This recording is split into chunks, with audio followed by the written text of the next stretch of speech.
ሳይኮሎጂ ቱዴይ ደግሞ ውጤታማ ለመሆን በራሳችን መተማመን ለራሳችን የምንሰጠው ቦታ አንዱ ነው፣ በጣም ትልቁ ነው። ስለዚህ ለራሳችን የምንሰጠውን ግምት ቦታ ከፍ እንዲል ለማሻሻል በንከተላቸው የሚለው ምክር ሀሳቦችን አስቀምጧል። እሱን እስቲ ለአድማጮች እንንገርና ወደ ስነ ልቦና ጉዳያችን እናልፋለን።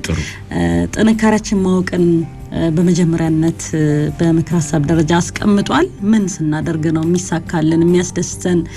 ሌሎችም እንደዚሁ ዛሬ በጣም ጥሩ ነበረ የሰራው ብለው የሚያበረታቱን ምን ስንሰራ ነው የሚለውን ነገር ከለየና ያን ደግሞ በጣም ከተደሰትንበት ያንን በተደጋጋሚ እንፈጽመው ያኔ ጥንካሬያችን ማወቅ ያስችለናል የሚል ሀሳብ አምጥቷል።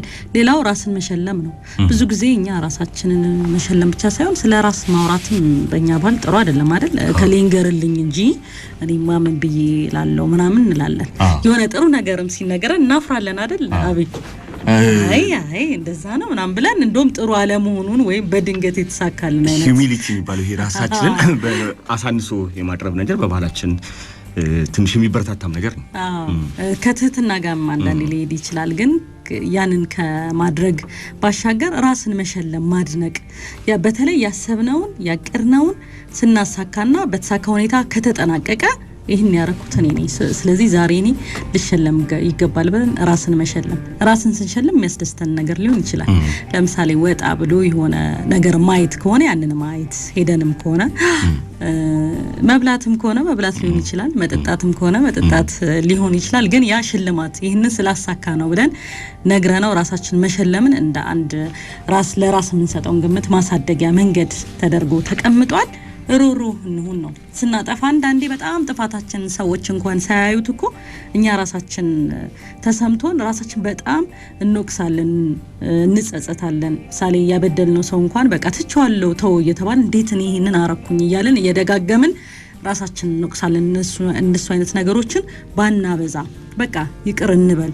ይሄን አጥፍቻለሁ፣ ሌላ ጊዜ እሰራዋለሁ፣ ድጋሚ ብሰራ ይሳካልኛል ብለን ለራሳችን ርህራሄ ይኑረን የሚል ሀሳብም እንደዚሁ ተነስቷል።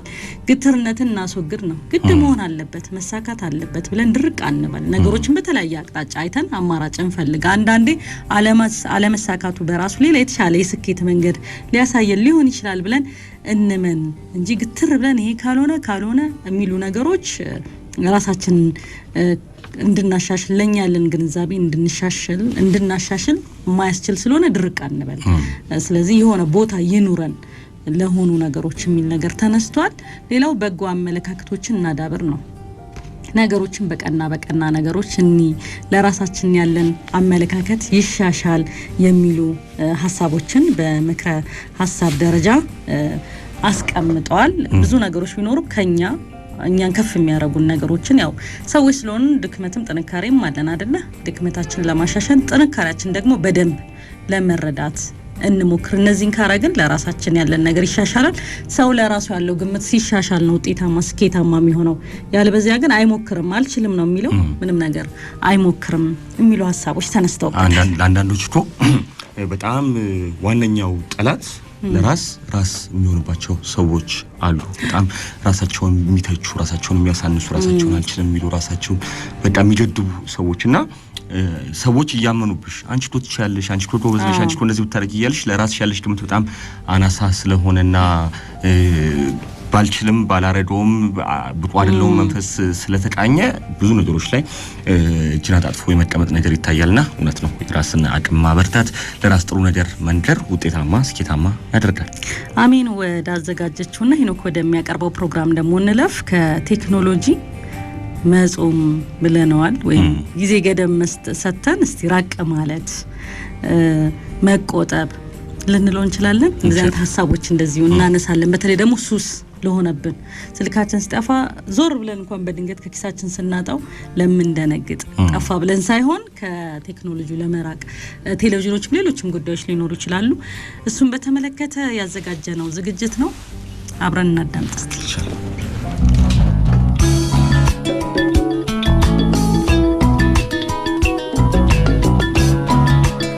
ማለት እኔ አሁን ከስልኬ ላይ ቲክቶክን አጥፍቻለሁ። ቲክቶክ በምጠቀምበት ሰዓት እንዳልኩሽ ከቤተሰብም አርቆኛል። ቤተሰብ ጋር ሆኜ ራሱ በቃ ስልኬ ላይ አዲክትድ ነበርኩኝ ቲክቶክ ማየት እና ከዛ አንግል በቃ ራሴ ላይ ወስኜ ቲክቶክን አጠፋሁት ከስልኬ ላይ። ያው ከባድ ነበር በጣም በቃ የሆነ እጄም ለምዷል ስልኬን የመንካት ምናምን አይምሮዬም ሁሉ ነገር ለምዶ ነበርና አጥፍቼው ራሱ ድጋሜ የጫንኩበት ጊዜ አለ። ከአንድም 3 ጊዜ እንደዛ አድርጌያለሁ። በአራተኛው እንግዲህ ተለማመድኩትና ሙሉ ለሙሉ አጠፋሁት። አሁን ያው ከቤተሰብ ጋር ያለኝ ጊዜ በአግባቡ እየተጠቀምኩ ነው። አሁን ጊዜ ለሳምንት ምናምን ብቻ ነው የምጠቀመው ቴሌግራም ነው እንደ ሶሻል ሚዲያ ራሱ በቃ እሱም ብቻ ነው ለሆነ ሳምንት ምናምን ገብቼ ማላቅበት ጊዜ ነበረ።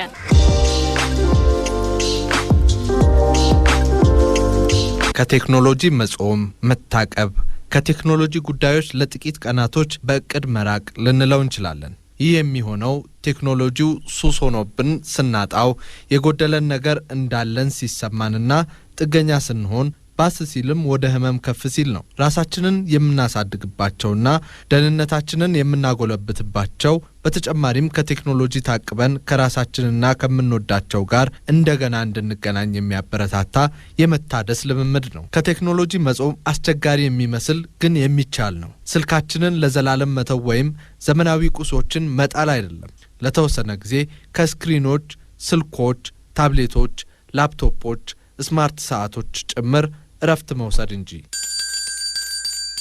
ስሜ ርብቃሽ መንግስቱ ያርሱ ይባላል።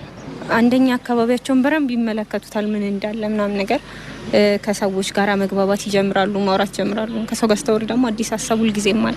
ስለዚህ አዲስ ነገር ይፈጥራሉ ማለት ነው አካባቢያቸው ላይ።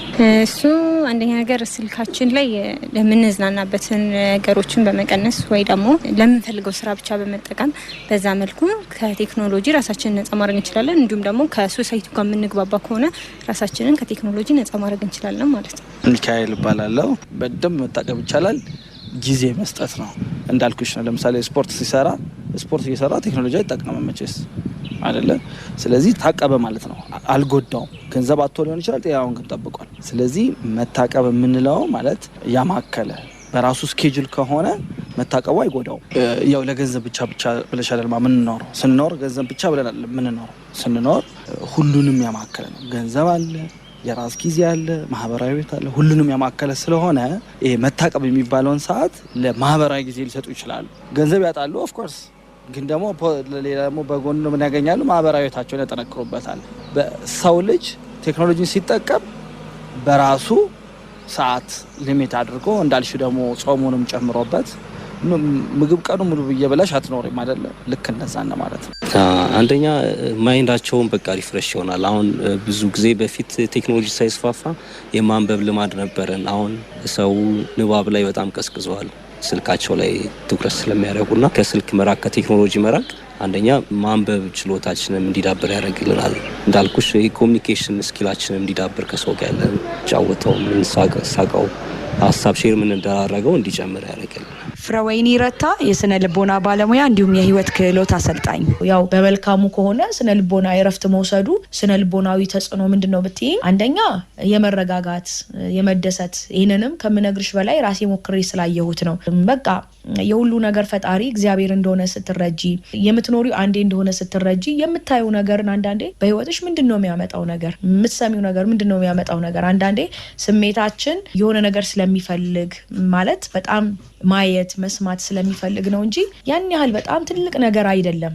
እውቅና እንፈልጋለን። እንደምታውቂው ሰዎች ፖስት ያደርጋሉ፣ ብዙ ነገር ያደርጋሉ፣ ተፈላጊነትን ይፈልጋሉ። በአንድም በሌላም ተፈላጊ የመሆንን ነገር ሰዎች ስለሚፈልጉ ነው ያንንም ያደርጉት። ቴክኖሎጂ ህይወታችንን የሚያቀል ጉዳይ ነው። ያገናኘናል፣ ያዝናናናል፣ ወደምንሄድበት ያደርሰናል። ግን ደግሞ አድካሚ ነው። ጥናቶች እንደሚያሳዩት አንድ ሰው በቀን ከ2600 ጊዜ በላይ ስልኩን ይነካካል። ታዲያ ያ ልማድ ብቻ አይደለም፣ በሱስ መከለል ነው። አስቡት፣ ስልካችንን አስቀምጠን ከስክሪን የምንርቅበትንና የምናርፍበትን ዓለምን መፍጠር፣ ከቴክኖሎጂ መታቀብ፣ ግላዊ ግንኙነቶችን ችላ በማለት ራስን የማቀብ ቅጣት ነው። እንዲሁም በጣም አስፈላጊ በሆኑት ነገሮች ላይ ብቻ ለማተኮር የሚያስችል እድል ነው።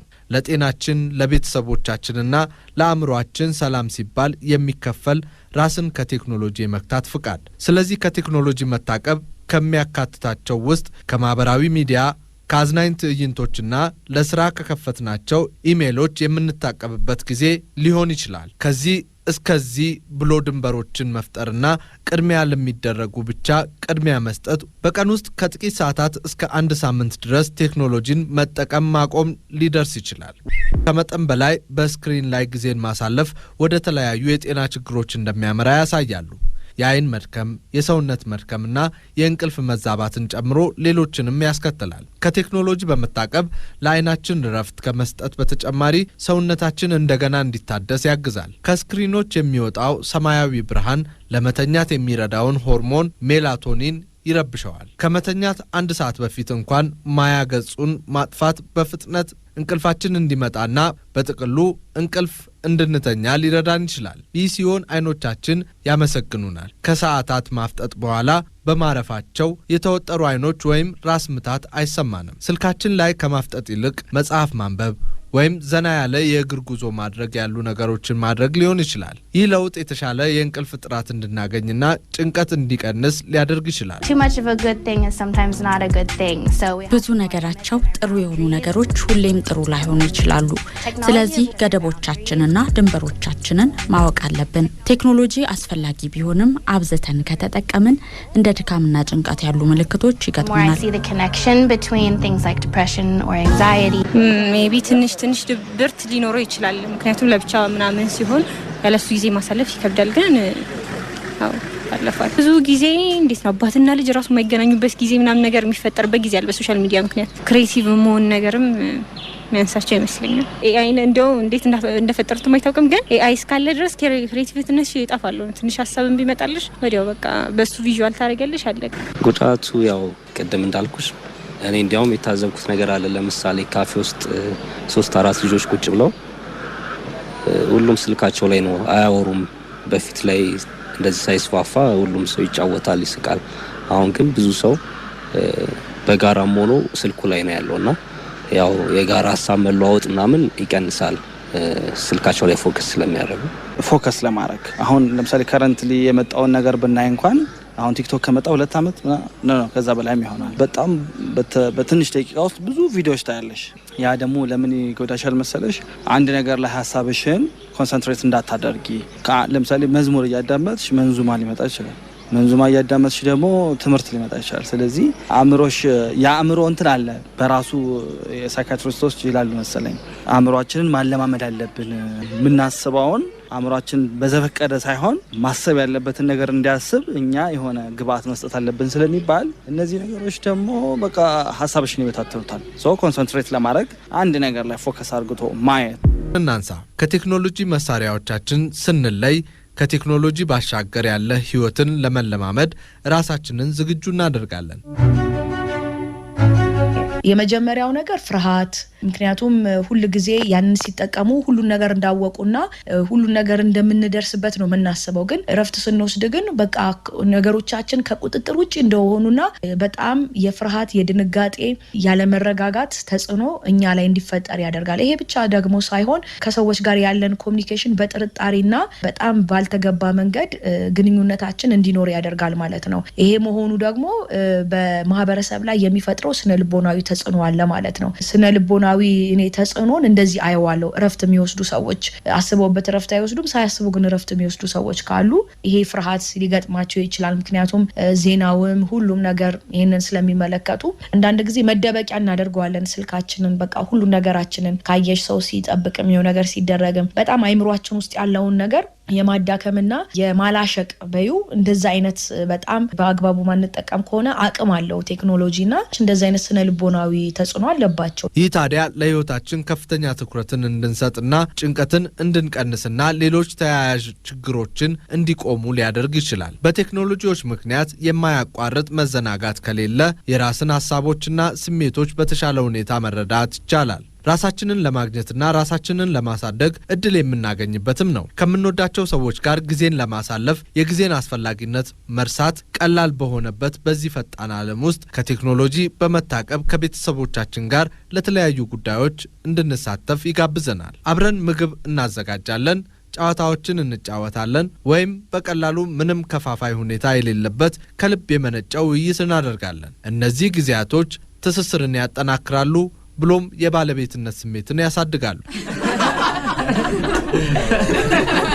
ግን ይህ ሁሉ በቀላሉ የሚመጣ ለውጥ አይደለም። መጀመሪያ ላይ እንደ መሰላቸት ወይም ጭንቀት ያሉ ምልክቶች ሊያጋጥሙን ይችላሉ።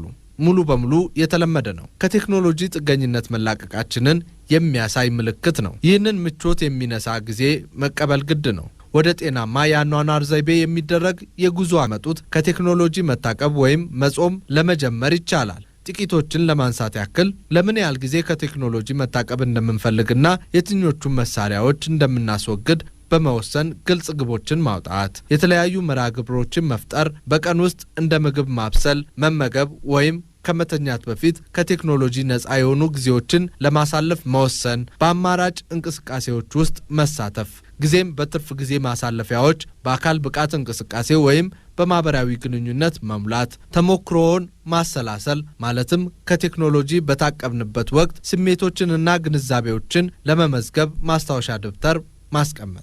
ይቻላል፣ በደንብ መታቀብ ይቻላል። አረ በረም ይቻላል። ምንም አያቅተንም እኮ ይቻላል። ምክንያቱም ለምንድን ነው የምንጠቀመው? ፐርፐዙ ለምንድን ነው እየተጠቀምን ያለውን ነገር ብለን ካሰብን መቆጠብ ምን ይቻላል። ከቴክኖሎጂ ይቻላል። መርጠሽ ማለት የሚጎዳሽን እና ሙሉ ጊዜ የምታጠፊበት መስሎ ከታየሽ መታቀብ ጥሩ ነው። ግን ደግሞ ለሚጠቀሙበትም ሰዎች ስላሉ በመጠኑ እንትን ከማለት በመጠኑ አጠቃቀምሽንና የአጠቃቀም ሰዓትሽን ገድበሽ በመጠኑ ብታደርጊው ጉዳትም ጥቅምም ስላሉ ባላንስ አድርግሽ ማስከይድ ትችያለሽ ብዬ አስባለሁ። የመጀመሪያው ራሳችን ነን ማለት እኛ ሁኔታውን ነገሩን መቆጣጠር አንችልም።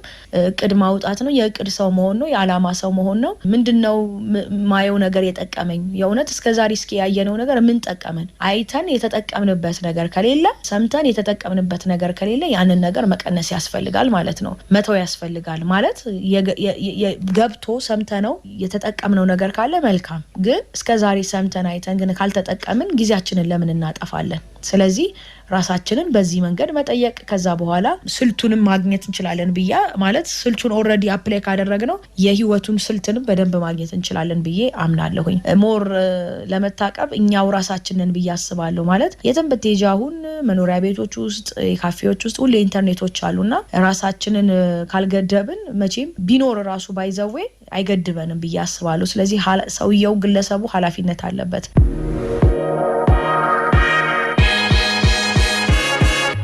በዚህ ጉዞ ላይ ስንጓዝ ቴክኖሎጂ ፋስቲንግ ወይም ቴክኖሎጂን ከመጠቀም መታቀብ ቅጣት እንዳልሆነ እናስብ።